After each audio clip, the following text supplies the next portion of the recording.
नाजरीन किराम, उस वक्त हम बात कर रहे हैं श्रीलंका में आने वाले शदीद तबाहकुन सैलाब की, जहां बारिशों का न थमने वाला सिलसिला मामूलात जिंदगी को बुरी तरह मुतासिर कर चुका है।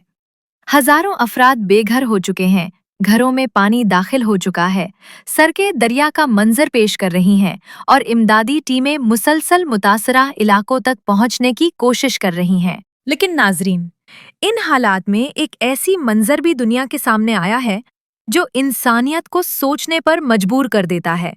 जहां इंसान इंसान का दर्द पूरी तरह महसूस नहीं कर पा रहा, वहीं जंगल का एक बेज़बान जानवर हाथी अपने अमल से इंसानियत को सबक देता नजर आ रहा है। जी हाँ नाजरीन, सैलाब के पानी में फंसे छोटे जानवरों को बचाने के लिए एक हाथी को देखा जा सकता है, जो अपनी सोंड के जरिए छोटे जानवरों को महफूज मकाम तक पहुंचा रहा है। वो खुद भी खतरे में है, मगर फिर भी दूसरों की मदद करता नजर आ रहा है। नाजरीन, ये मंजर हमें ये सिखाता है कि दर्द, रहम और एहसास सिर्फ जबान से नहीं बल्कि दिल से महसूस किया जाता है। आज अगर एक जानवर ये एहसास रखता है, तो हमें भी अपने अंदर इंसानियत को जिंदा रखने की जरूरत है। इसी उम्मीद के साथ कि इंसान भी एक दूसरे के दुख को समझेंगे, हमें इजाजत दीजिए।